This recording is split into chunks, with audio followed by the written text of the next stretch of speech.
State Senator Robert Mills works to protect religious liberties of patients during a declared public health emergency. What religious liberties are being infringed, and whose liberties are being walked on? Well, there's people, as you know, that are in the hospital that can't have visits from their family, and to a degree that's understandable. And but they can't have visits from their pastors and their counselors either. You can have a psychiatrist go in to see a patient, but you can't have their pastor, who's normally, and mine are, very well trained in all kinds of counseling, and some of the community's best people. I mean, they're compliant as could possibly be. So why in the world don't we let a pastor in to see somebody that could be in a end of life situation? So you proposed a bill that would change that? Is that what it would do? I've written a bill that I'll submit when we get back into session, in the proper session.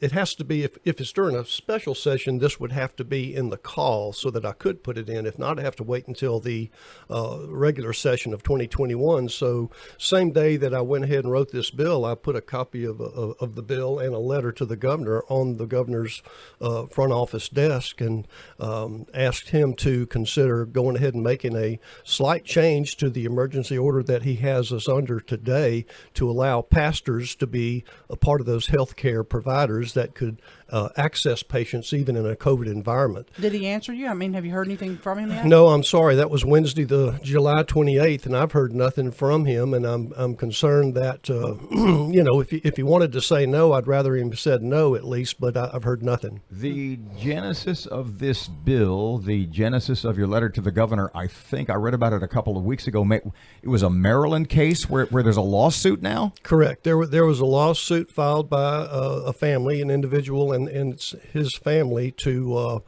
demand that they have access to their pastor in a hospital, and it was a Maryland hospital system, University of Maryland hospital system. The federal government actually intervened and represented the family's side in this case, and the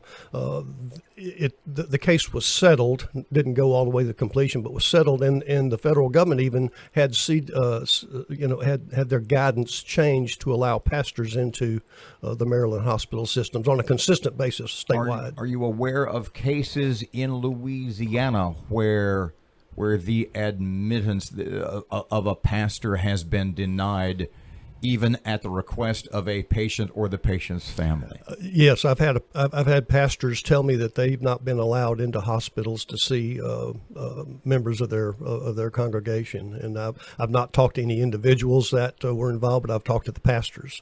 This wouldn't extend to nursing homes, would it?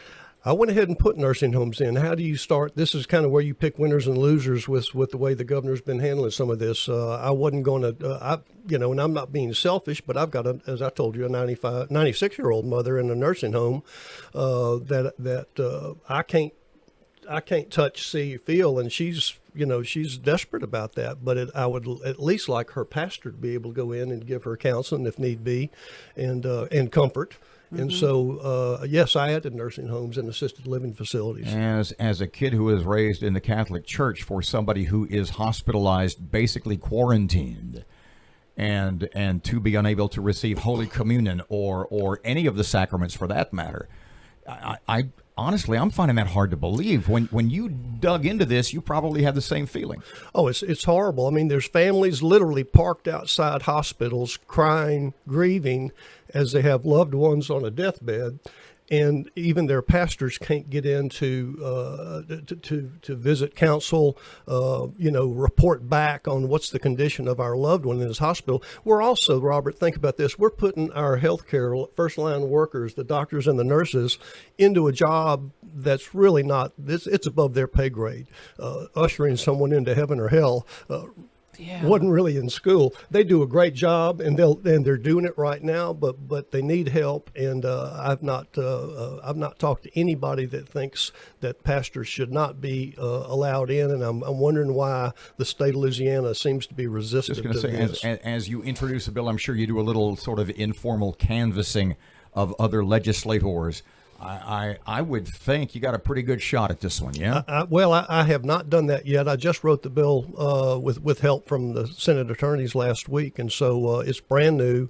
Because of the urgency of it, I wanted to go ahead and, hoping to get the governor to react and With an executive order, or at least a caveat, an amendment to his own order. You would still want this, but what in my mind, what we've got to do is be consistent. Robert, I'm pretty sure some Catholic hospitals have allowed Catholic priests in to see Catholic patients. Well, what about the Baptists? What about the Jewish people? What about, the other religions? Why is it, so we're winking and letting some things go on that are inconsistent. My goal was to just be consistent. Let's go ahead and say that a ordained pastor with a proper PPE and the guidance from the hospital, as long as they don't disrupt medicine and caregiving, go ahead and let them go see their Be like this members. new bar amendment, have them bring in pizza and they'll let you in, right? Well, when you have something as big as a pandemic and emergency orders with all the moving parts, maybe this just got left behind. Or, I don't want to be, thinking there's a conspiracy everywhere you turn, but why was religion left out of this? How is this completely forgotten? Now that I bring it up, let's fix it. Unless there is a conspiracy to keep religion out of. About 30 seconds. What you got, kid? Yeah, because, as a Catholic, for me, I would want last rites. If my loved one is going to die, I would want my priest in there to administer last rites, like Robert said. And I know that in other religions, they have other things they do as well if someone's leaving us. I just have to think there's going to be a groundswell. And I told some people on the radio last week that all I can suggest to you is call the governor's office. Right, email the governor. You're going to have to make some noise because I'm making the noise that I can, and it's not working. Because he literally can implement this pre-legislatively with the stroke of a pen. Absolutely.